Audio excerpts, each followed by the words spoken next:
Rise and shine.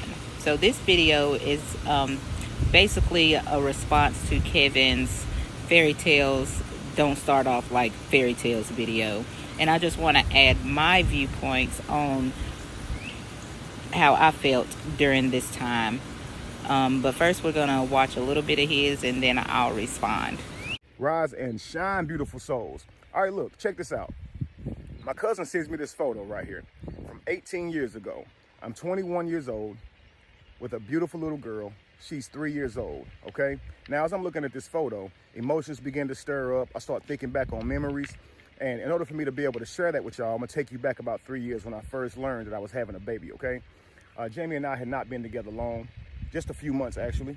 And the way she broke the news to me was not typical, okay? We were sitting there on the couch and she didn't just tell me that she was pregnant. She said it really quickly, kind of like under her breath. I could barely make out what she said. And when she said it, she dashed to the other side of the room, fearful of my reaction or my response, right? So she said something like, I'm eating for two now, or we're pregnant. It was something like that. And I'm like, what did you say? And she said it again.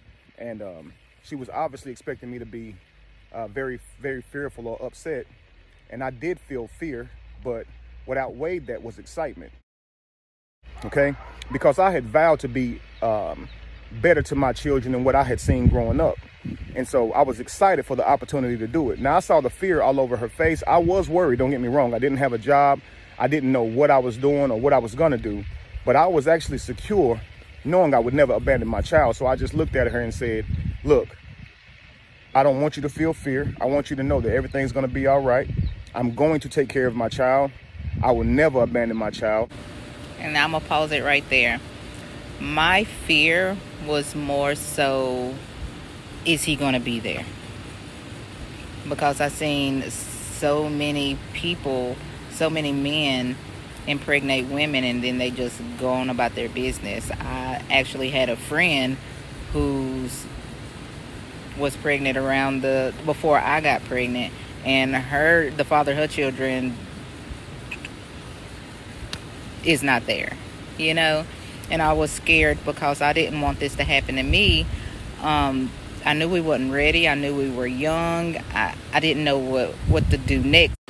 We had, like he said, we had not been dating a very long time. So I had all these thoughts going through my mind, like, oh my goodness, did we ruin our lives? I mean, I don't know what's next.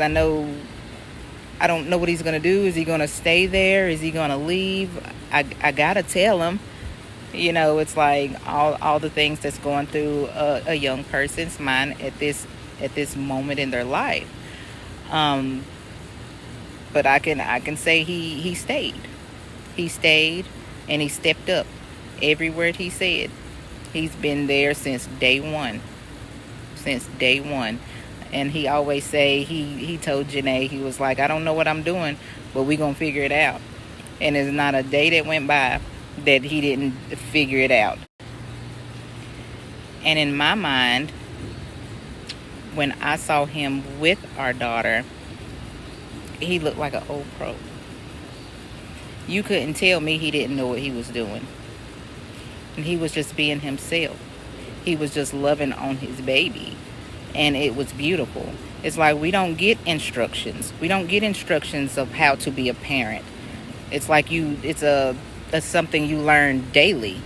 Something you learn daily is something, there's new things that happen because every child is different. But when I tell you, this man, he clung on to his daughter, and he has been the best father since. So I can definitely say I am very proud. Very proud. Let's continue. Now, 3 years later, I still don't know what I'm doing at all, okay? I'm comparing myself to the other men around me at my church, at work, who are, you know, older than I am now, okay, in their 50s, in their upper 40s, some 30s. And I'm comparing myself to them because they seem to be taking care of their wives just fine.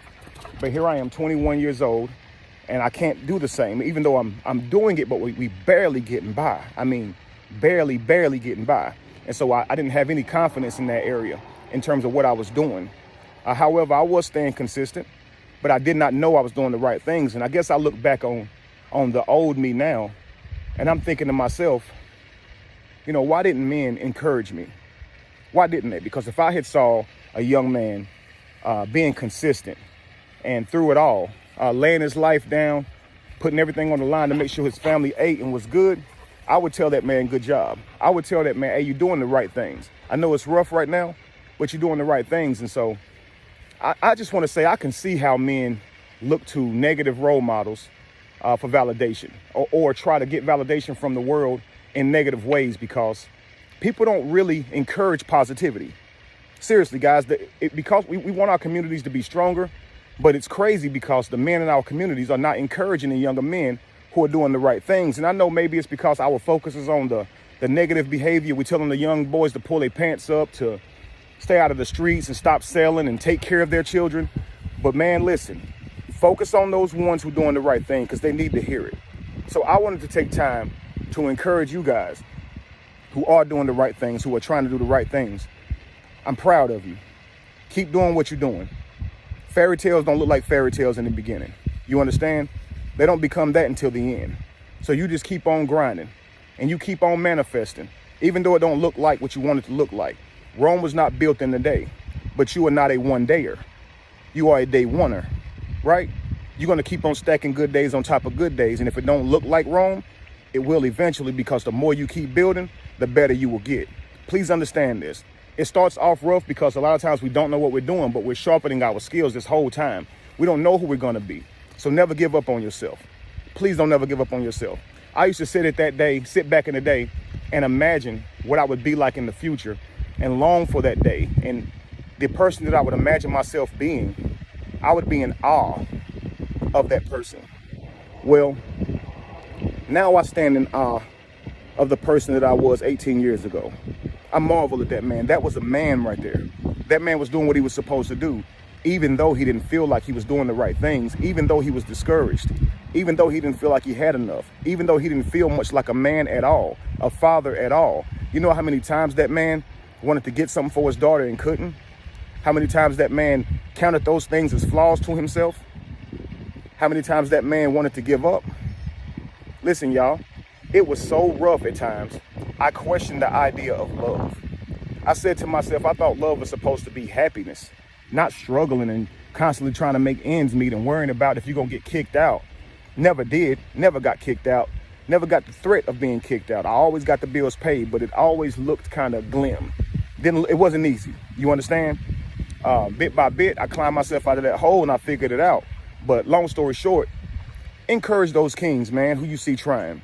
Give them a little bit of hope. Give them a little bit of information if that information can make them better if applied. But don't look at these men and don't say anything. And I can tell you this, one of the biggest problems that the biggest things that made me feel emotional about it was I can remember the look in the men's eye from back then. It wasn't a look of proudness, even though they never said it, but it was actually a look of like almost like they looked at me like I was competing with them, like I made them feel nervous. Or obviously I work with these guys and I work my butt off at work, and maybe they fear I'm going to get promoted over them. They're looking at my youth and they're like, this guy's going to take my position. Maybe the people at church are afraid for their titles because, you know. Pause it right there. And I would say that's what separates you, Kevin, from those men. That you would go and pat that young man on the back and tell him, good job. You're doing great. Especially at the age you are. Because most men would have left. You're doing amazing to hold up a job. You're doing amazing that you make sure you are putting family first. You're doing a great job, and you have a bright future ahead of you.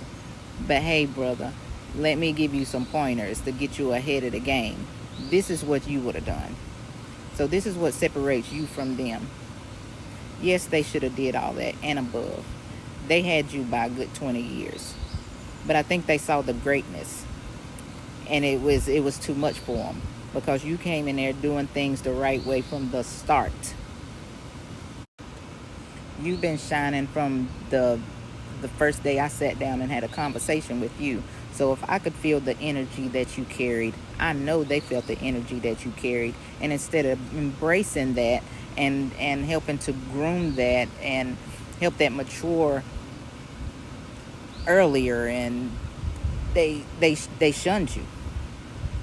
It's like they didn't want you to know the secrets. It's like because they already knew you were like so far ahead of the game, you were so far ahead of them, they couldn't even imagine if you had the knowledge that they had about those certain situations at that time. You shine so bright, they couldn't do nothing but throw the shade. They had to put the shades on because it was like I'm guessing it's like a testosterone type of thing. It's like if I help him out, then he may take my spot. It's like they could see your energy, but it's like it was so great that they didn't know what to do with it, because that energy is of determination, and I want to do it right, and I want to put my family first. It's like they didn't have this, and they know they didn't have it, and it's like this own territorial type of thing. It's like he's going to take my position if he know the things that I know. And that goes for work, and that goes for church as well. It's like at work, you would see people see you doing a thing and not want to aid or want to hate on you because they see your focus. They see you came in there with a game plan and wondering why you like the top writer. You making that money. And so then they start to hate. Just like in the church.